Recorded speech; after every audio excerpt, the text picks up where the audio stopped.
बिस्मिल्लाहिर्रहमानिर्रहीम। अच्छा, types of the chemical reactions. Chemical reactions की टाइप में आपसे कुछ डिस्कस करना चाहता हूँ। आपके कोर्स में है कि briefly explain the types of the chemical reactions. हम इनको शॉर्टली देखेंगे, क्योंकि अगर हम सिर्फ इस टॉपिक को डिस्कस करें तो ये इतना लेंथी बेटर टॉपिक है कि मैं इसके ऊपर आपका तकरीबन 1 महीना लग जाएगा। क्योंकि हमारे पास ये ब्रीफली है, शॉर्टली है, तो हम इनको सिर्फ अपने कोर्स कंटेंट की हद तक ही देखेंगे, इनको शॉर्टली ही डिस्कस करेंगे। तो types of the chemical reactions, उसमें पहली टाइप है, उसका नाम है कम्बिनेशन रिएक्शंस। अब इसके नेम से रिप्रेजेंट हो रहा है this reaction is the combination of the different reactant. और आपको पता है रिएक्टेंट कंबाइंस होके प्रोडक्ट में कन्वर्ट होते हैं। कम्बिनेशन मीन के हमारे पास 1 2 3 4 5 कितने भी रिएक्टेंट हैं, मोर देन 1 रिएक्टेंट हैं, वो रिएक्टेंट कंबाइन होते हैं और हमारे पास प्रोडक्ट आती है। लेकिन जो प्रोडक्ट आती है ना बेटा, वो हमारे पास एक सिंगल प्रोडक्ट आती है। जैसे मैंने एक जर्नल से एग्जांपल लिखी है कि हमारे पास रिएक्टेंट है ए, रिएक्टेंट बी और रिएक्टेंट सी। फॉर एग्ज़ाम्पल ये 3 रिएक्टेंट आपस में कंबाइन होके हमें कोई एक प्रोडक्ट देते हैं। लेट्स सपोज हम जनरल उसको ले रहे हैं, तो वो है हमारे पास, फ़र्ज़ करें कि एक डी प्रोडक्ट आ जाती है। अब ये डी क्या है? ये कम्बिनेशन है किन का? ए, बी और सी का। या फिर हमारे पास 2 रिएक्टेंट हैं लाइक दिस के ए और बी। ये ए और बी आपस में कंबाइन हुए तो हमारे पास इनके कम्बिनेशन से एक न्यू प्रोडक्ट आई जिसको हम कहते हैं सी प्रोडक्ट। ये न्यू प्रोडक्ट जो है हमारे पास, ये कम्बिनेशन है किन का? ए और बी रिएक्टेंट का। ठीक है, तो इस टाइप के रिएक्शन जिसमें हमारे पास रिएक्टेंट, डिफरेंट रिएक्टेंट कंबाइन होके टोटली हमारे पास कोई न्यू प्रोडक्ट आए, उसको हम कम्बिनेशन रिएक्शन कहते हैं। तो ये हो गए हमारे कम्बिनेशन रिएक्शन की डेफिनेशन। हम इसी कम्बिनेशन रिएक्शन के नीचे एग्जाम्पल डिस्कस कर रहे हैं। वो है हमारे पास कैल्शियम ऑक्साइड, क्विक लाइम भी जिसको कहते हैं, और H2O। ये क्विक लाइम और वाटर, ये 2 रिएक्टेंट हैं हमारे पास। लेट्स सपोज आप कहें कि ये रिएक्टेंट ए है और H2O रिएक्टेंट बी है। ठीक है, तो और जो कैल्शियम हाइड्रोक्साइड है ये हमारे पास प्रोडक्ट सी है, जैसे कि ऊपर जनरल एग्जांपल में हमने डिस्कस किया। तो क्या होगा? क्विक लाइम और वाटर आपस में कंबाइन होंगे तो हमारे पास न्यू प्रोडक्ट आएगी कैल्शियम हाइड्रोक्साइड। ये जो एस लिखा हुआ है ना, ये इसकी फिजिकल स्टेट को रिप्रेजेंट कर रही हैं कि ये सॉलिड में होता है, H2O लिक्विड है, और कैल्शियम हाइड्रोक्साइड जो हमारे पास बनता है वो भी एक्वस सॉल्वेंट ही बनता है। तो क्विक लाइम ये हमारे पास कन्वर्ट हो गया हमारे पास स्लेक्ट लाइम में। ये स्लेक्ट लाइम में ये कैल्शियम हाइड्रोक्साइड को स्लेक्ट लाइम भी कहते हैं। तो ये हो गया हमारे पास कम्बिनेशन रिएक्शन की एक बहुत ही अच्छी एग्जांपल हो गई। अब दूसरा, जो हर रिएक्शन के अंदर हमारे पास एक स्टेप होता है, वो होता है ऑब्जर्वेशन का। आप ये देखते हैं कि during reaction to product conversion what's happen during reaction to product inside, ये जो इनर टाइम है इसके अंदर क्या हुआ, इसको हम ऑब्जर्वेशन कहते हैं। अब इसके अंदर क्या हुआ बेटा? जब ये 2 रिएक्टेंट कैल्शियम ऑक्साइड और H2O कंबाइन होके कैल्शियम हाइड्रोक्साइड में कन्वर्ट हुए, तो हमारे पास ओवरऑल जो सिस्टम होता है, जो टेम्परेचर उसका इंक्रीज़ कर जाता है। अब सिस्टम का मतलब है कि लेट्स सपोज आपके पास बीकर है और उस बीकर के अंदर आप कैल्शियम हाइड्रोक्साइड और वाटर इसका रिएक्शन करवा रहे हैं, तो आप फील करेंगे कि बीकर जो है वो हीट अप हो गया है। इसका क्या मतलब हुआ कि जो सिस्टम है उसका टेम्परेचर इंक्रीज़ कर गया, उसका टेम्परेचर राइज़ कर गया। ठीक हो गया। अब हुआ क्या है, एक्चुअली क्या हुआ कि जब ये दो रिएक्टेंट आपस में कंबाइन हुए और प्रोडक्ट बनी तो हमारे पास एक्चुअली एनर्जी रिलीज़ हुई। और रिएक्शंस जिनमें हमारे पास एनर्जी रिलीज़ होती है उन रिएक्शंस को हम कहते हैं एक्सोथर्मिक रिएक्शन। जिनमें रिएक्टेंट टू प्रोडक्ट हमारे पास एनर्जी रिलीज होती है उनको क्या कहते हैं, एक्सोथर्मिक रिएक्शन। तो कॉम्बिनेशन रिएक्शन क्या होंगे, हमारे पास एक्सोथर्मिक रिएक्शन होंगे। इसकी एग्जांपल नंबर 2 है आपके पास, ये लें जी, कार्बन। कार्बन है किसमें आपके पास भाई, सॉलिड में, कार्बन सॉलिड, ऑक्सीजन गैस में। ये कार्बन और ऑक्सीजन आपस में कंबाइन होगा, कम्बिनेशन रिएक्शन इसको कहेंगे। कार्बन डाइऑक्साइड बन जाएगा और कार्बन डाइऑक्साइड की ये फिजिकल स्टेट लिखी हुई है गैस फेज में। और प्लस क्या होगा, इसमें भी एनर्जी रिलीज होगी। तो याद रखें आपके पास कम्बिनेशन के अंदर ऐसा ही होगा कि रिएक्शन एक्सोथर्मिक होगा। आपकी ऑब्जर्वेशन यही बताएगी कि सिस्टम का जो टेम्परेचर है वो इंक्रीज़ कर गया है। आपकी ऑब्जर्वेशन यही बताएगी कि आपकी प्रोडक्ट के साथ उसकी एनर्जी रिलीज़ हुई है। और फिर ये थर्ड एग्जांपल भी जस्ट लाइक दिस कुछ ऐसे ही है। ये हो गया हमारा कम्बिनेशन रिएक्शन का। दूसरा हो, अब हमारी जो दूसरी टाइप है वो है डीकम्पोजिशन रिएक्शन। डीकम्पोजिशन मीन कि आपका रिएक्टेंट कोई एक सिंगल रिएक्टेंट है, जैसे कि इधर ए रिएक्टेंट है आपका, ठीक है, और ये ए रिएक्टेंट प्रोडक्ट में कन्वर्ट हो गया, यानी कि रिएक्टेंट हमारे पास सिंपल प्रोडक्ट में कन्वर्ट हो गए। रिएक्टेंट हमारे पास सिंपल प्रोडक्ट्स के अंदर कन्वर्ट हो गए। अब प्रोडक्ट बेटा हमारे पास आइए यहाँ पर, जैसे दो, ये प्रोडक्ट जो है ये 2, 3, 4 कोई भी सिंपल प्रोडक्ट आ सकती हैं। अब इसी की एग्जांपल हम नीचे ले रहे हैं। एक स्पेसिफिक एग्जांपल है लाइमस्टोन की, कैल्शियम कार्बोनेट की। अब कैल्शियम कार्बोनेट डिसोसिएट होता है तो ये कैल्शियम ऑक्साइड क्विक लाइम और कार्बन डाइऑक्साइड में कन्वर्ट होता है।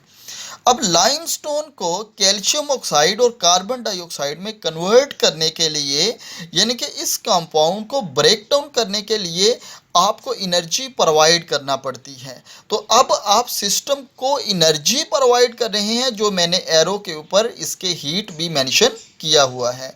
जब आपने इसको हीट प्रोवाइड की, देन इनमें डिसोसिएशन हुई, देन ये डीकम्पोजिशन हुई और ये डीकम्पोज होके सिंपल जो हमारे पास प्रोडक्ट्स के हैं उनमें कन्वर्ट हो गए। तो एग्जांपल नंबर 2 है आपकी, ये है लेड नाइट्रेट की। अब इसमें भी आप हीट प्रोवाइड करते हैं और लेड ऑक्साइड, नाइट्रोजन डाइऑक्साइड और ऑक्सीजन गैस ये यहाँ से बनता है। अब इस रिएक्शन में अगर हम देखें, जो लेड वाला है, जो लेड है हमारे पास, ठीक है, जब आप इस सॉलिड को हीट अप करते हैं तो during heating reddish brown gas release होती है। ये जो रेडिश ब्राउन गैस होती है वो लेड ऑक्साइड की होती है। रेडिश ब्राउन गैस जो होती है वो किसकी वजह से होती है, लेड ऑक्साइड की वजह से। और फिर एग्जांपल नंबर 3 है हमारे पास, सिल्वर क्लोराइड है, इसको भी हमने हीट किया। अब ये वाला जो सिंबल है ना, ये मैंने यहाँ पे यूज़ किया, ये फोटोकेमिकल हीटिंग का है, ठीक है, ये थर्मल हीटिंग का नहीं है, यानी कि जो हम सनलाइट से एनर्जी लेके इसको डिसोसिएट करवा रहे हैं, ठीक है, ये सिंबल उसका होता है, ठीक है। तो ये क्या हुआ, सिल्वर में और क्लोरीन गैस में कन्वर्ट हो गया। तो सिल्वर क्लोराइड हमारे पास सॉलिड था, ये सॉलिड और गैस में कन्वर्ट हो गया। अब इसमें हमारे पास ऑब्जर्वेशन क्या आती है कि सिल्वर क्लोराइड जो है वो सिल्वर लाइक होता है, जिस तरह के मिरर होता है, और जब वो डिसोसिएशन उनमें हो जाती है तो वो ग्रे कलर में कन्वर्ट हो जाता है। यानी कि आपके पास सिल्वर क्लोराइड के कुछ क्रिस्टल हों, आप उनको सनलाइट में रख दें, उनका कलर चेंज हो जाएगा। एक्चुअली क्या हुआ, उनमें डीकम्पोजिशन हो गई, उनमें सिल्वर और क्लोरीन अलग अलग हो गए।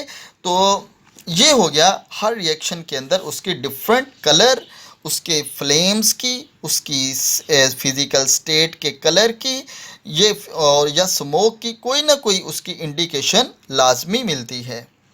ऑब्जर्वेशन क्या है, अब देखो भाई इन दोनों को अगर हम आपस में कंपेयर कर लें, जो हमारे पास कम्बिनेशन रिएक्शन है, इस कम्बिनेशन रिएक्शन में सिस्टम का टेम्परेचर इंक्रीज करता है, यानी कि एनर्जी रिलीज होती है, यानी कि रिएक्शन एक्सोथर्मिक है। इसमें हम एनर्जी प्रोवाइड करते हैं, और अगर हम एनर्जी प्रोवाइड करें तो ये क्या है हमारे पास, ये एंडोथर्मिक रिएक्शन है। तो हमारे पास ये एंडोथर्मिक और ये क्या है, एक्सोथर्मिक। तो डीकम्पोजिशन रिएक्शन जो है उसमें एनर्जी प्रोवाइड करते हैं, वो रिएक्शन एंडोथर्मिक रिएक्शन होते हैं, जबकि कम्बिनेशन में एनर्जी रिलीज होती है। जब एनर्जी रिलीज होती है तो ये एक्सोथर्मिक रिएक्शन होते हैं। अच्छा, जो इसकी बेटा थर्ड टाइप है वो है डिस्प्लेसमेंट रिएक्शन। डिस्प्लेसमेंट का आपको वर्ड से ही कुछ आइडिया हो गया होगा कि ये क्या है। डिस्प्लेसमेंट का मतलब होता है इंटरचेंज करना, हम एक को दूसरे से इंटरचेंज कर देते हैं। अब लेट्स सपोज हमारे पास एक रिएक्टेंट है ए, अब जो ए है मैंने उसको रेड कलर से शो किया है, और दूसरा जो रिएक्टेंट है वो है हमारे पास बी और बी सी, ठीक है। तो रिएक्शन हुआ, क्या होगा कि ई बी और सी का कोई एक पार्ट वो ए के साथ जाके अटैच हो गया। जैसे ये बना हमारे पास ए और सी, ये हमारे पास एक न्यू प्रोडक्ट आ गई, ठीक है, और ये बी उससे अलग हो गया, भी इससे क्या हुआ, अलग हुआ। अब इसके अंदर क्या हुआ कि एक्चुअली ये वाला जो हमारा रिएक्टेंट था इसमें डिस्प्लेसमेंट हो गई, इसके अंदर क्या हुई, डिस्प्लेसमेंट हो गई। ये बी डीप्लेस हो गया किसके साथ, ए से, बी रिप्लेस हो गया किसके साथ, ए के साथ रिप्लेस होके ये ए सी एक न्यू हमारे पास कंपाउंड बनता है। इस रिएक्शन को हम डिस्प्लेसमेंट रिएक्शन कहते हैं, ठीक है। तो बी एक्चुअली डिस्प्लेस हो गया बी सी कंपाउंड के अंदर। अब इसकी हम एग्जांपल ले रहे हैं, आयरन और कॉपर सल्फेट, नीला थोथा भी इसको कहते हैं ना, कॉपर सल्फेट को ब्लू कलर में होता है ये।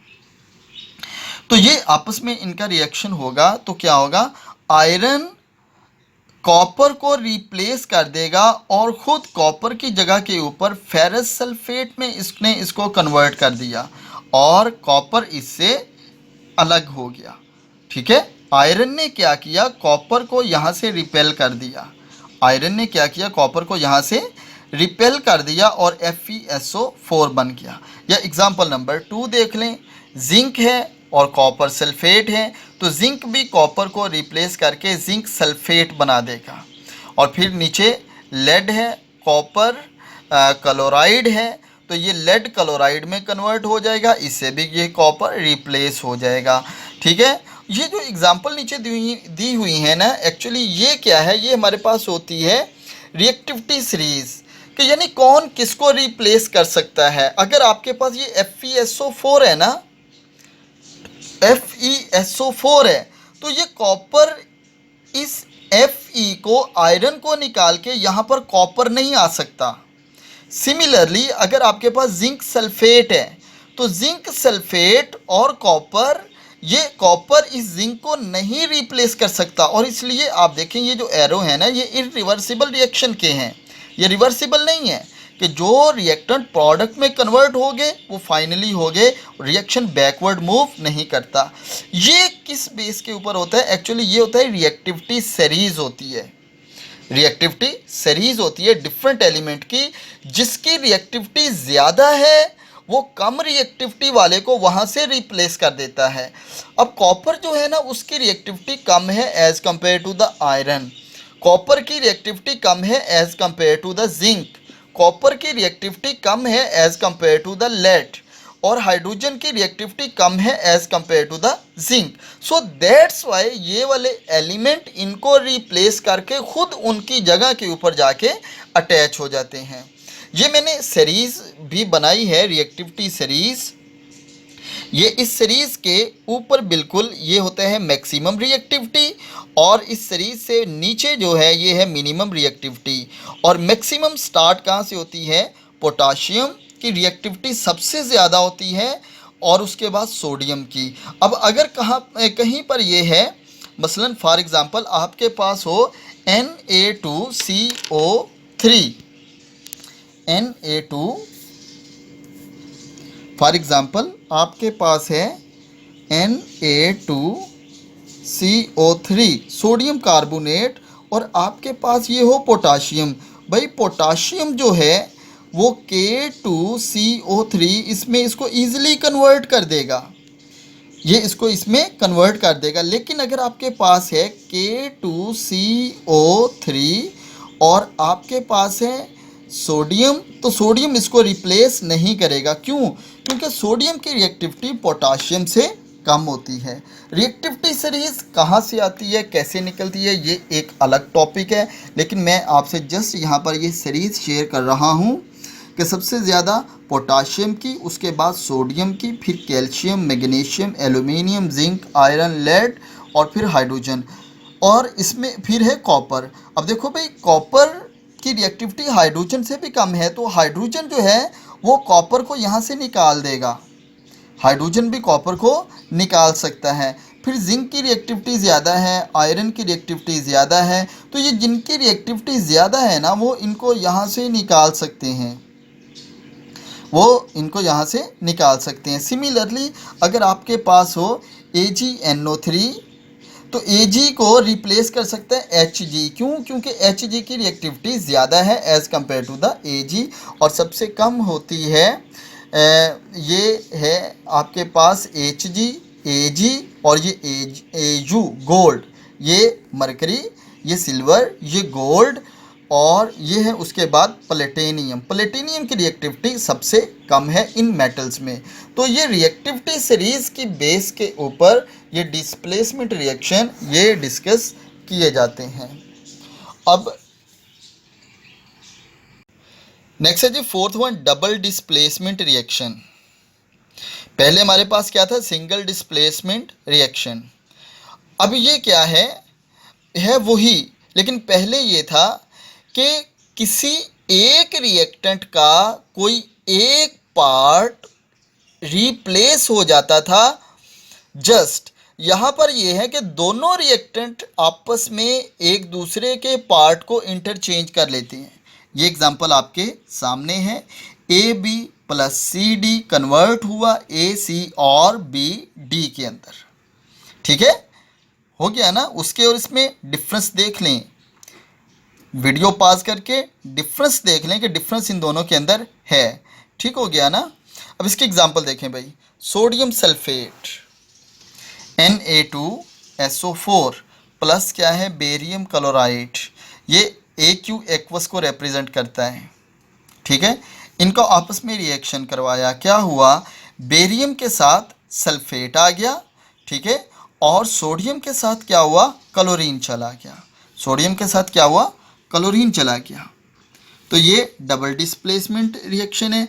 और ये जो बेरियम सल्फेट है इसके वाइट प्रेसिपिटेट बन जाते हैं, यानी कि क्रिस्टल्स फॉर्म में ये नीचे सेटल डाउन हो जाता है। और फिर है जी सिल्वर नाइट्रेट और सोडियम क्लोराइड। इसमें भी मैंने दो डिफरेंट इंक्स के साथ इनको लिखने की ट्राई की है। सिल्वर के साथ क्लोरीन का पार्ट आ गया और सोडियम के पास नाइट्रेट का पार्ट आ गया, तो सोडियम नाइट्रेट और सिल्वर क्लोराइड बन गया, और इसके भी सिल्वर क्लोराइड के भी वाइट प्रेसिपिटेट बन जाएंगे। ठीक हो गया, ये हमारे पास फोर्थ टाइप थी। अब मैं इसमें आपको एक और बात यहाँ पे बताना चाहता हूँ कि हमारे पास जो नेक्स्ट है सब्स्टिट्यूशन रिएक्शन की, आगे जाके मैं अभी बात करूँगा, वो भी रिप्लेसमेंट होती है। ठीक है, इलेक्ट्रोफाइल की इलेक्ट्रोफाइल से और न्यूक्लियोफाइल की न्यूक्लियोफाइल से। What is the electrophile, what is the nucleophile, इसकी डेफिनेशन आप 9th 10th से पढ़ते आ रहे हैं, और इसको आप रिवाइज कर लीजिएगा कि what is the electrophile, what is the nucleophile. ये दो पार्ट हैं, इनमें से एक इलेक्ट्रोफाइल है, एक न्यूक्लियोफाइल है। जैसे ये सोडियम है, इस सोडियम में Na+ Cl-, ये इलेक्ट्रोफाइल है, और क्लोरीन क्या है, न्यूक्लियोफाइल है। सिल्वर इलेक्ट्रोफाइल है, NO3 क्या है, न्यूक्लियोफाइल है। तो इलेक्ट्रोफाइल और न्यूक्लियोफाइल ही आपस में इनका रिएक्शन होता है। आगे जाके मैं आपको ये सब्स्टिट्यूशन रिप्लेसमेंट के बारे में बताऊंगा जो आपके कोर्स में है। रिडॉक्स रिएक्शन, रिडॉक्स क्या है, it is the combination of the oxidation and reduction. और ये फिनोमिनन है, अलग अलग हम इनको देख लेते हैं। पहले हम देख रहे हैं oxidation. What is the oxidation? आप इसकी डेफिनेशन जानते हैं, addition of the oxygen is called oxidation, या removal of the hydrogen is called oxidation. और इन दोनों के साथ मैंने एक जर्नल से एग्जांपल लिखी है कि लेट्स सपोज आपके पास कोई एनी कंपाउंड है ए, और उस ए में अगर ये ऑक्सीजन ऐड हो जाता है तो ये है गेन ऑफ द ऑक्सीजन, इसको हम ऑक्सीडेशन कहते हैं। या फिर ये है कि आपके कंपाउंड के पास है हाइड्रोजन और वो हाइड्रोजन लूज़ कर देता है, तो ये लूज़र ऑफ द हाइड्रोजन जो है, इस फेनोमेनन को भी हम ऑक्सीडेशन ही कहते हैं। तो ये भी है हमारे पास ऑक्सीडेशन। एग्जाम्पल आ जाए नीचे, आपके पास है जी copper sulphate, simple copper solid state में और ऑक्सीजन, ये कंबाइन होंगे दोनों, और इसीलिए हम इसको कम्बिनेशन रिएक्शन की भी यही एग्जांपल है।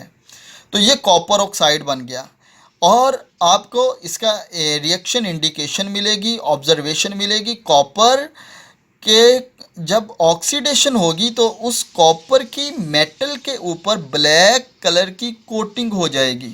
जिस तरह काला स्मोक नहीं, ब्लैक स्मोक फिरा हुआ होता है किसी भी मेटल के ऊपर, इस तरह की ब्लैक कोटिंग कॉपर ऑक्साइड के ऊपर हो जाएगी। ठीक है, और जैसे हम कम्बिनेशन है, तो कम्बिनेशन जो है वो एंडोथर्मिक रिएक्शन है, ये हम पहले ही पढ़ चुके हैं। ठीक हो गया ना जी? जी। और फिर नीचे H2S और Cl2 हाइड्रोजन सल्फाइड और क्लोरीन कंबाइन होगा, हाइड्रोक्लोरिक एसिड बनेगा और सल्फर बनेगा। अब इसमें क्या हुआ कि सल्फर के पास दो हाइड्रोजन थे, उसने दोनों हाइड्रोजन डोनेट कर दिए, लूज़ कर दिए। तो हाइड्रोजन डोनर जो है वो भी फिनोमिना क्या है? ऑक्सीडेशन है। और गेनिंग ऑफ द ऑक्सीजन जो है इस केस में वो भी क्या है? ऑक्सीडेशन है। तो ये दोनों जो डेफिनेशंस हैं, इसके लिए मैंने दोनों एग्जांपल्स आपको दे दी हैं। रिडक्शन क्या है? इसी के उलट रिवर्स फिनोमिना, उसको हम रिडक्शन कहते हैं। वहाँ पर हमारे पास क्या था? Add of the oxygen atom, gain of the oxygen atom. यहाँ पर क्या होगा? Lose of the oxygen. वहाँ पर क्या था? ऑक्सीडेशन में हमारे पास लूज ऑफ द हाइड्रोजन, यहाँ पर क्या है? Gain of the hydrogen. ये उसी के उलट है फिनोमिना, इसी को हम रिडक्शन कहते हैं। और यहाँ पर आप देखें, ये कॉपर ऑक्साइड और H2 की एग्जांपल है हमारे पास। कॉपर ऑक्साइड H2O और कॉपर ब्राउन कलर की फॉर्म में अलग हो जाता है। अब क्या हुआ कि एडिशन ऑफ द क्या हुआ? हाइड्रोजन हो गया, या यहाँ पर देखें कॉपर जो है उसमें से लूज ऑफ द ऑक्सीजन हो गया, लूज ऑफ द ऑक्सीजन हो गया। कहाँ से? कॉपर से। तो ये क्या है? हमारे पास रिडक्शन है। या फिर नीचे है gain of the hydrogen, H2 और Cl2 फोटोकेमिकल रिएक्शन है, तो ये भी हमारे पास 2HCl यानी कि गेन ऑफ द हाइड्रोजन बनेगा। ये रिडक्शन की हमारे पास एग्जांपल है। अब हम इन दोनों को ज़रा साइमल्टेनियसली इकट्ठा एक ही दफ़ा देख लेते हैं और रिडॉक्स रिएक्शन भी समझ लेते हैं कि रिडॉक्स रिएक्शंस क्या हैं। रिडॉक्स रिएक्शन एक्चुअली क्या है? Oxidation plus reduction is called redox reaction. H2S और Cl2, 2HCl और S, ये पीछे आप पढ़ के आए हैं ना अभी ये वाली एग्जांपल, वही मैं इधर दोबारा लिख रहा हूँ। आ गई सामने H2S। अब H2S के पास क्या हुआ? आप प्रोडक्ट देखें, H2S जो है कन्वर्ट हुआ किस में? सल्फर में। H2S किस में चला गया? सल्फर में। तो क्या सल्फर ने एक्चुअली क्या किया? लूज ऑफ द हाइड्रोजन किया। तो लूज ऑफ द हाइड्रोजन क्या है? Oxidation. Loses of the hydrogen क्या है? ऑक्सीडेशन। या फिर इधर देखें, यह Cl2, इस Cl ने क्लोरीन ने क्या किया? H को गेन कर लिया, और गेन ऑफ द हाइड्रोजन क्या है? रिडक्शन। तो ये दोनों क्या है? साइमल्टेनियसली इकट्ठे हो रहे हैं ना। तो ये वाला फिर जो रिएक्शन है, ये किसकी एग्जांपल है? रिडॉक्स रिएक्शन की। ये एग्जांपल किसकी है? रिडॉक्स रिएक्शन की। नीचे आ जाए, इस एग्जांपल में कॉपर ऑक्साइड, ये कॉपर ऑक्साइड कन्वर्ट हो गया कॉपर में। क्या किया? लूज ऑफ द ऑक्सीजन, और लूज ऑफ द ऑक्सीजन उसको हम क्या कहते हैं? रिडक्शन कहते हैं। लूज ऑफ द ऑक्सीजन को क्या कहते हैं? हम रिडक्शन कहते हैं। H2 कन्वर्ट इनटू H2O, यानी कि हाइड्रोजन कन्वर्ट हो गया वाटर में। गेन क्या किया इसने गेन क्या किया, इसने गेन किया ऑक्सीजन, नॉट हाइड्रोजन। इसने गेन क्या किया भाई, ऑक्सीजन। ठीक है, जब गेन ऑफ द ऑक्सीजन उसको क्या कहते हैं, ऑक्सीडेशन। तो ये फिर क्या हो गया, ये भी ऑक्सीडेशन रिडक्शन की हमारे पास एग्जांपल हो गई। लेड ऑक्साइड और कार्बन, इसकी एग्जांपल है आपके पास। अब लेड ने क्या किया, लूज ऑफ द ऑक्सीजन, और लेड ऑक्साइड कन्वर्ट हो गया लेड में। इसने क्या किया, ऑक्सीजन लूज किया। जिसने ऑक्सीजन लूज किया वो क्या है, रिडक्शन है। कार्बन है, कार्बन ने क्या किया है, कन्वर्ट हो गया कार्बन मोनोऑक्साइड में। हुआ क्या, gain of the oxygen. Gain of the oxygen क्या है, ऑक्सीडेशन है। तो ये वाली जो एग्जांपल है ये भी किसकी है हमारे पास, रिडॉक्स रिएक्शन की ही एग्जांपल है हमारे पास। ठीक है, तो ये डिफरेंट टाइप्स थी हमारे पास रिएक्शंस की। ये हमने जर्नल सी उसमें से ब्रीफली जो हैं उनको शॉर्ट सा करके डिस्कस कर लिया है। थैंक यू जी। बिस्मिल्लाहिर्रहमानिर्रहीम। अब है जी electrophilic substitution reaction of the benzene. Benzene का रिंग आपके पास है, आपको बेंजीन की स्ट्रक्चर के बारे में पता है।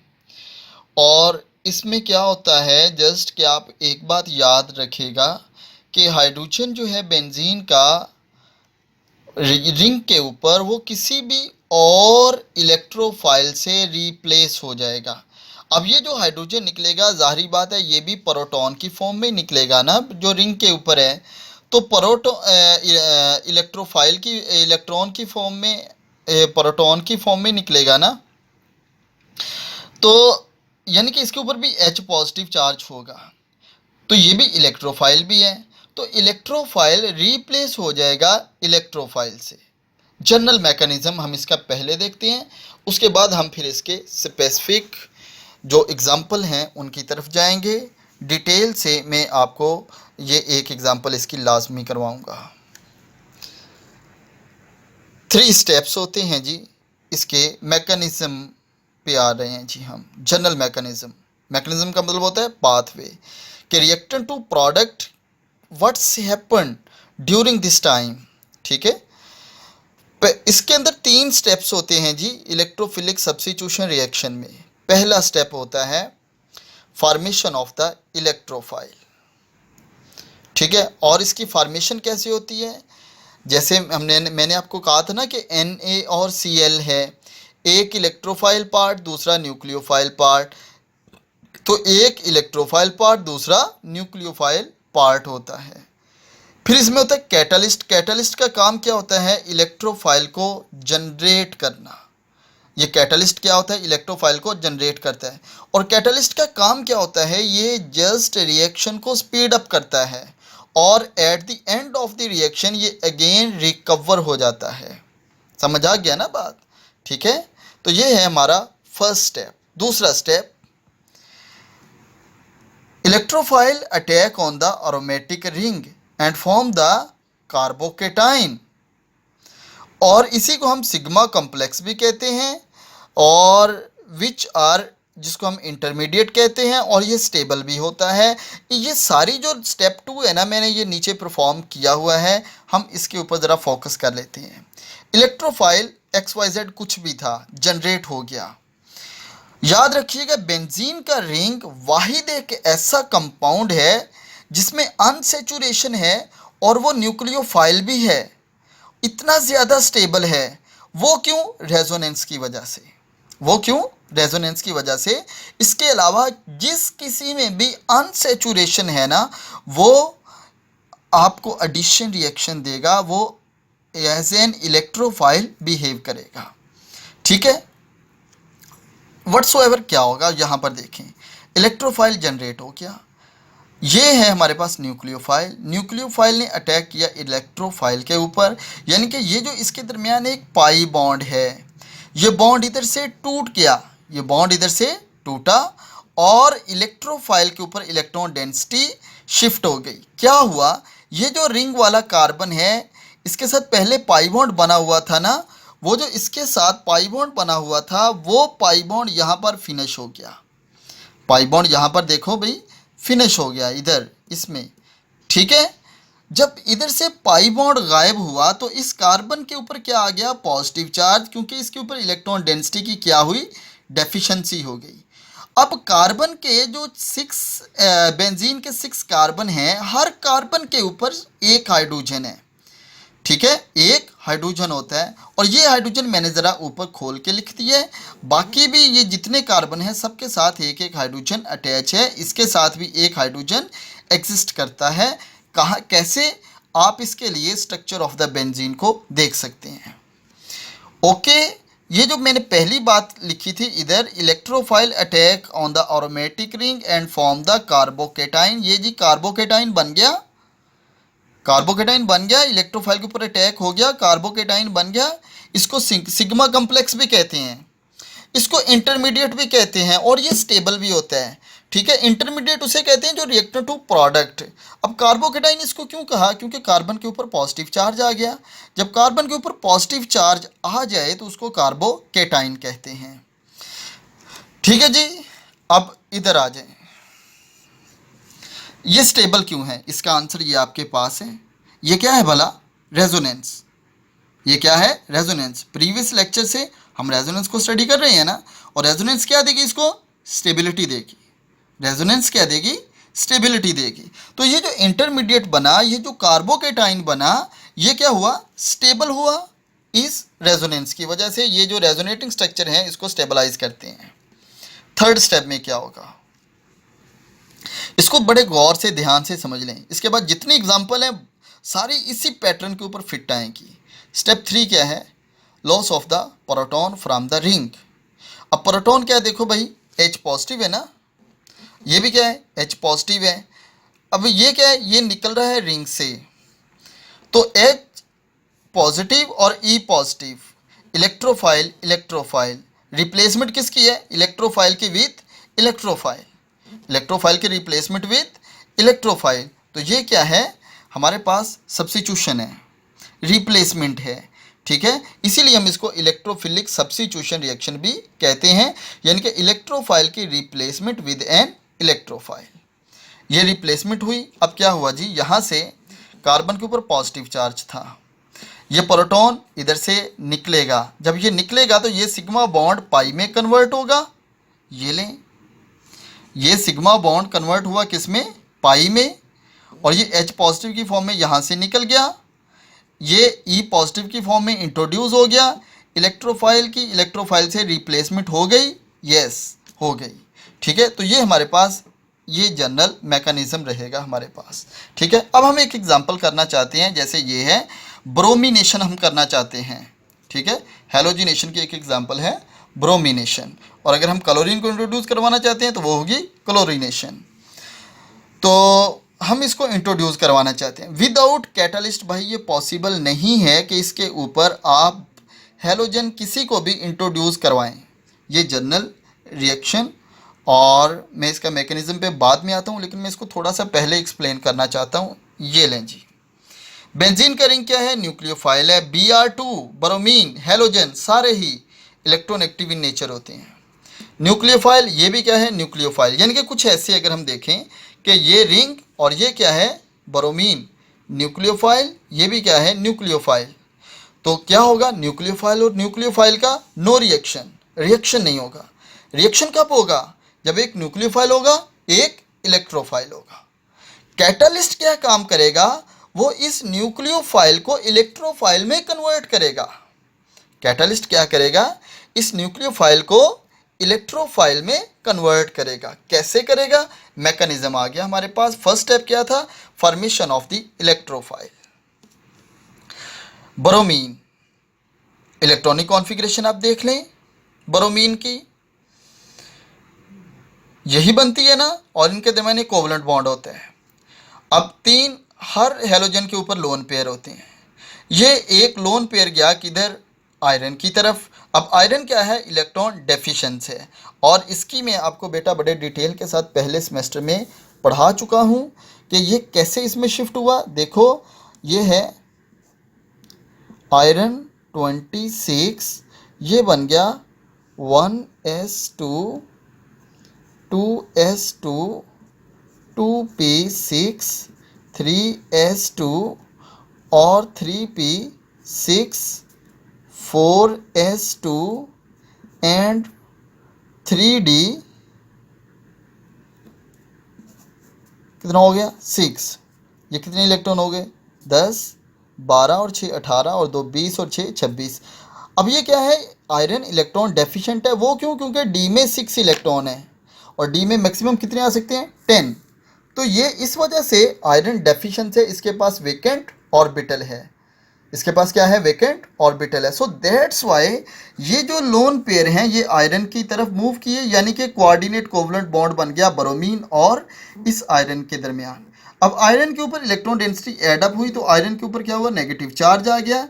इसका लोन पेयर शेयर हुआ था, इसका लोन पेयर शेयर हुआ था, इसके ऊपर क्या आ गया पॉजिटिव चार्ज, इसके ऊपर क्या आ गया पॉजिटिव चार्ज।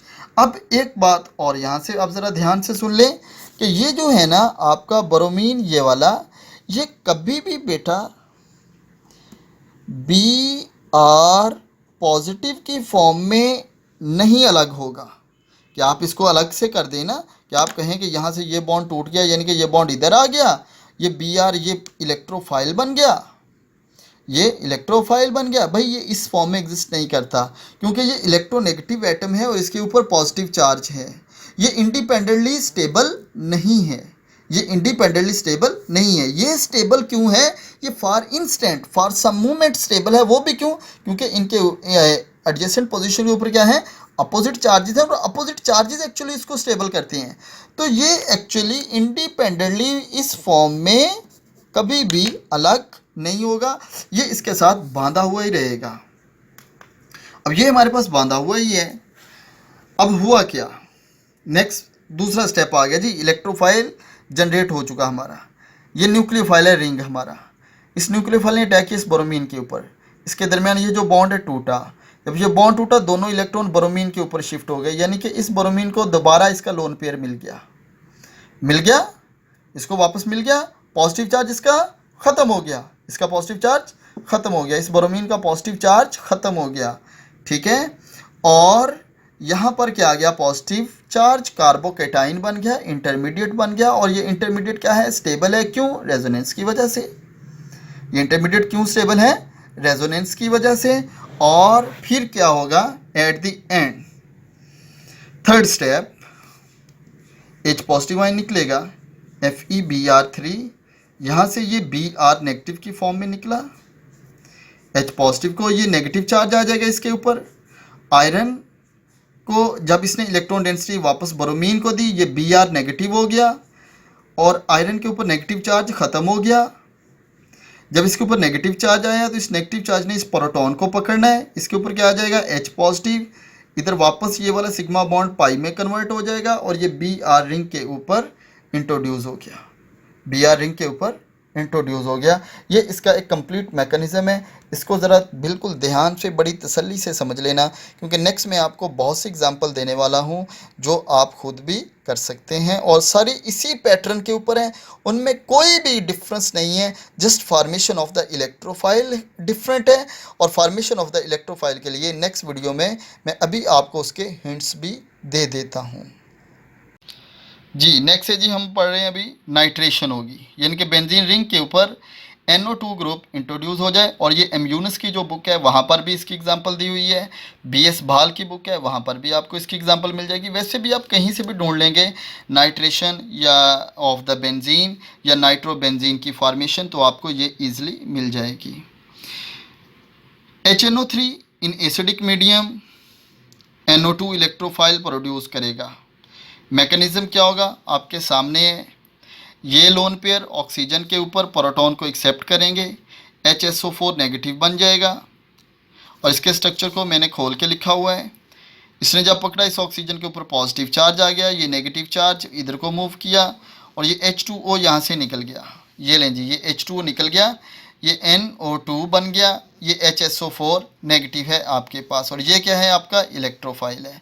अब ये न्यूक्लियोफाइल इस इलेक्ट्रोफाइल के ऊपर अटैक करेगा, ये न्यूक्लियोफाइल इस इलेक्ट्रोफाइल के ऊपर अटैक करेगा। और बाकी इसके बाद मैकेनिज्म सारा सेम है। इसके बाद आप इसके रेजोनेटिंग स्ट्रक्चर्स बनाएंगे, इसकी स्टेबिलिटी को शो करेंगे और फिर at the end HSO4 negative इस एक प्रोटॉन लेके H2SO4 में कन्वर्ट हो जाएगा और ये NO2 रिंग के ऊपर इंट्रोड्यूस हो जाएगा। दूसरी एग्जांपल है जी सल्फोनेशन की। ध्यान से देख लें, दो H2SO4 के मालिक्यूल हैं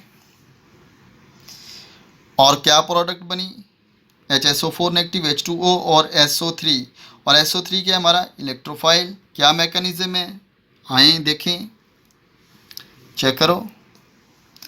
ऑक्सीजन के लोन पेयर हाइड्रोजन को पकड़ेंगे और ये कोई भी पकड़ सकता है, ये ऑक्सीजन वाला भी पकड़ सकता है, ठीक है। और क्या हुआ आपके पास, ये लें जी, इस ऑक्सीजन के ऊपर क्या आ गया, नेगेटिव चार्ज। इधर प्रोटॉन शिफ्ट हो गया था ना, पॉजिटिव चार्ज। और यहाँ से ये वाला जो ऑक्सीजन और हाइड्रोजन के दरमियान बॉन्ड है ये शिफ्ट हुआ इधर और H2O निकल गया। SO3 आप नीचे देख लें, इधर आए, देखा जी, SO3 H पॉजिटिव निकल गया, H2O निकल गया। SO3 क्या है, इलेक्ट्रोफाइल है। और फिर क्या हुआ, ये न्यूक्लियोफाइल इस इलेक्ट्रोफाइल के ऊपर अटैक करेगा। हो गया, यस। इधर आ जाएं जी, Friedel Crafts alkylation, introduction of the alkyl group on the benzene ring is called Friedel Crafts alkylation. Catalyst AlCl3 और एल्यूमिनियम भी यहाँ पर इलेक्ट्रॉन डेफिशिएंट है। कैसे, जैसे मैंने आयरन को लिखा, एल्यूमिनियम का एटॉमिक नंबर 13 है, इलेक्ट्रॉनिक कॉन्फ़िगरेशन लिखें, आपको पता चलेगा इसके पास वेकेंट ऑर्बिटल है। वेकेंट ऑर्बिटल की वजह से ये कोऑर्डिनेट कोवलेंट बॉन्ड बना सकते हैं, ये इलेक्ट्रॉन डेंसिटी एक्सेप्ट कर सकते हैं। ये हमारे पास है जी अल्काइल क्लोराइड, मिथाइल क्लोराइड, दो इलेक्ट्रॉन यानी कि इलेक्ट्रॉन का पेयर एल्यूमिनियम की तरफ मूव किया, कोऑर्डिनेट कोवलेंट बॉन्ड बना। इस क्लोरीन के ऊपर आ गया पॉजिटिव चार्ज, एल्यूमिनियम के ऊपर आ गया नेगेटिव चार्ज, क्योंकि एल्यूमिनियम ने इलेक्ट्रॉन डेंसिटी एक्सेप्ट की है, क्लोरीन ने डोनेट की है। इसके ऊपर एक लोन पेयर की डेफिशिएंसी हो गई है। अब यहाँ पर भी आप ये देखें कि ये जो CH3 है, अगर आप ऐसी गलती कर रहे हैं कि ये CH3Cl और AlCl3 नेगेटिव, इसके ऊपर पॉजिटिव, आप इसको ऐसा कर रहे हैं, यानी कि ये CH3 पॉजिटिव और ये Cl और AlCl3 नेगेटिव ऐसा कर रहे हैं, तो ये गलत होगा। क्यों, क्योंकि ये कार्बोकेटाइन हाईली अनस्टेबल होता है, इंडिपेंडेंटली CH3 पॉजिटिव एग्जिस्ट नहीं करता, ये इसके साथ बांधा हुआ रहेगा। ये न्यूक्लियोफाइल इसके ऊपर अटैक किया, ये बॉन्ड इधर से टूटा, क्लोरीन के पास लोन पेयर दोबारा चला गया। जब क्लोरीन के पास दोबारा लोन पेयर चला जाएगा तो ये AlCl3 इधर नेगेटिव चार्ज भी आएगा, ठीक है, और ये CH3 रिंग के ऊपर इंट्रोड्यूस हो जाएगा। बाकी मैकेनिज्म कैसे है वैसे ही है, और या आप Friedel Crafts alkylation M Yunus की बुक से उधर से भी इसकी हेल्प ले सकते हैं। फिर है फ्रीडल क्राफ्ट असाइलेशन, बिल्कुल वैसे ही जिस तरह अल्काइलेशन है। यहाँ पर जस्ट क्या हुआ है कि CH3C डबल बॉन्ड O, इसको असाइल ग्रुप कहते हैं, ये असाइल क्लोराइड है हमारे पास। कैटलिस्ट भी वही है ना, बाकी मैकेनिज्म वही चल रहा है, सब कुछ चल रहा है। हाँ, ये कार्बोकेटाइन स्टेबल है, ये कार्बोकेटाइन इंडिपेंडेंटली एग्जिस्ट कर सकता है। क्यों, हाइपर कॉन्जुगेशन की वजह से 3 तो नो बॉन्ड रेजोनेटिंग स्ट्रक्चर बन सकती हैं। फिर ये वाला जो है ये भी इसको स्टेबलाइज कर रहा है ना, ये भी इसको क्या कर रहा है, स्टेबलाइज कर रहा है। तो इसलिए फिर ये इंडिपेंडेंटली ये इलेक्ट्रोफाइल एग्जिस्ट कर सकते हैं। न्यूक्लियोफाइल इस इलेक्ट्रोफाइल के ऊपर अटैक करेगा और ये इस रिंग के साथ अटैच हो जाएगा। और बाकी आप बुक से हेल्प ले लें जी। अब है जी drawbacks of the Friedel Crafts reaction. इसका ड्रॉबैक क्या है, ये हमारे पास लेट्स सपोज ये बन गया, प्रोडक्ट तो आ गई हमारे पास, अल्काइल ग्रुप रिंग के ऊपर इंट्रोड्यूस तो हो गया, ये लें। लेकिन ये जो CH3 है, हाइपर कॉन्जुगेशन वाला फिनोमेना आपके माइंड में होगा, ये डोनेटिंग ग्रुप है। और फिर ये इसके नो बॉन्ड रेजोनेटिंग स्ट्रक्चर कुछ ऐसे बनते हैं, नो बॉन्ड रेजोनेटिंग स्ट्रक्चर, यानी इसमें रेजोनेंस होती है। जब रेजोनेंस होती है कुछ इस तरीके से, ये नेगेटिव चार्ज आया और ये फिर चलता गया और ये नेगेटिव चार्ज रिंग के ऊपर मूव करता गया, और अल्टीमेटली क्या हुआ कि ये रिंग जो है इसका ये पोजीशन ये वाली इसके ऊपर क्या हुआ, नेगेटिव चार्ज इंट्रोड्यूस हो गया। ठीक है, यानी कि रिंग और ज़्यादा एक्टिवेट हो गया। और अगर इस रिंग को अगेन कोई इलेक्ट्रोफाइल अवेलेबल है, यानी कि फिर इसको मिथाइल क्लोराइड मिल जाए, फिर इधर मिथाइल ग्रुप इंट्रोड्यूस हो जाएगा, इधर भी हो सकता है, इधर भी हो सकता है। तो ये वाला जो है ये तो पहले से भी ज़्यादा एक्टिवेट हो गया है। तो जब ये पहले से ज़्यादा एक्टिवेट हो गया तो ये एक ग्रुप के ऊपर फिर ये बस नहीं करेगा, बल्कि फर्दर ग्रुप जो है इन पोजीशन के ऊपर वो अटैच होने लग जाएंगे। इधर भी हो सकता है कोई ग्रुप, इधर भी हो सकता है, इधर भी हो सकता है। ठीक है ना। तो ये डिफरेंट फिर हमारे पास प्रोडक्ट आती है, यानी हमारे पास मिक्सचर ऑफ द प्रोडक्ट आता है। और ये जो मिक्सचर ऑफ द प्रोडक्ट है ये हमारा ड्रॉबैक है कि हमारे पास प्योर प्रोडक्ट नहीं आती बल्कि मिक्सचर आता है, और मिक्सचर को आइसोलेट करना फिर ये अगेन एक प्रॉब्लम होता है। वो ये हुआ क्यों भाई, रिंग एक्टिवेट हो गया है। अब इसका हल क्या है, हल ये है कि आप ऐसा करें कि आप ये न्यूक्लियोफाइल बेंजीन को और CH3Cl को, जहाँ से इलेक्ट्रोफाइल जनरेट होना है, इनको इक्विमोलर में लें, लिमिटेड लें। जितने बेंजीन के रिंग हो उतना ये हो। अब फिर क्या होगा, फिर मैक्सिमम चांस यही होगा कि एक रिंग के ऊपर एक मिथाइल ग्रुप ही जाएगा। लेकिन अगर ऐसा है कि बेंजीन है और उसमें आपने बेशुमार CH3Cl डाल दिए हैं, तो CH3 तो जितने फिर वो पॉसिबिलिटी है उतने जनरेट होते जाएंगे, और वो यहाँ पर कहीं जहाँ पर उनको इलेक्ट्रॉन डेंसिटी मिलेगी वहाँ पर अटैच होते जाएंगे। तो ये हमारे पास मिक्सचर आ जाएगा, ये हमारे पास क्या आ गया, मिक्सचर आ जाएगा। तो ये हमारे पास फ्रीडल क्राफ्ट का ड्रॉबैक है। तो इसकी रेमेडी यही है कि हम इसको इक्विमोलर में ले लें, या फिर ये है कि ये वाले जो ग्रुप हैं इनके ऊपर कोई प्रोटेक्टिंग ग्रुप यूज़ कर लें। प्रोटेक्टिंग ग्रुप उनको कहते हैं जिनको हम आर्जी तौर पे किसी भी रिंग के ऊपर इंट्रोड्यूस करवाते हैं, लेकिन at the end of the reaction उनको रिमूव कर देते हैं। यानी कि वो क्या करेंगे, इन पोजिशन को ब्लॉक कर देंगे, फिर आप इसके ऊपर अल्काइलेशन करवाएंगे और एट द एंड फिर आप उनको रिमूव कर देंगे। उनको प्रोटेक्टिंग ग्रुप भी कहते हैं। थोड़ी सी और बात हमने करनी है जी फ्रीडल क्राफ्ट रिएक्शन की, सॉरी फ्री रेडिकल रिएक्शन की। आपको पता है radical reaction photo chemical reaction होते हैं, सनलाइट की मौजूदगी में होते हैं, और ये सनलाइट का सिंबल है। क्या हुआ, ये जो एक बॉन्ड बना हुआ था इनके दरमियान दो इलेक्ट्रॉन थे, एक इलेक्ट्रॉन इस R ग्रुप के ऊपर, एक क्लोरीन के ऊपर चला गया, यानी कि कुछ इस तरह के रेडिकल हमारे पास बन जाएंगे। तो ये रेडिकल भी आपस में रिएक्शन करते हैं। ये radical reaction mostly chain reaction होती हैं, चेन की फॉर्म में ये आगे चलते जाएंगे। और जैसे यहाँ पर भी अगर ये फोटोकेमिकल रिएक्शन है तो रेडिकल रिएक्शन स्टार्ट हो सकता है। इस कार्बन के ऊपर रेडिकल आ जाएगा, एक हाइड्रोजन के ऊपर रेडिकल, जस्ट लाइक दिस आ गया। अब क्या होगा, इस रेडिकल के साथ ये क्लोरीन रेडिकल और ये आपस में एक एक इलेक्ट्रॉन शेयर करके कोवलेंट बॉन्ड बना सकते हैं, जस्ट लाइक दिस और जस्ट लाइक दिस।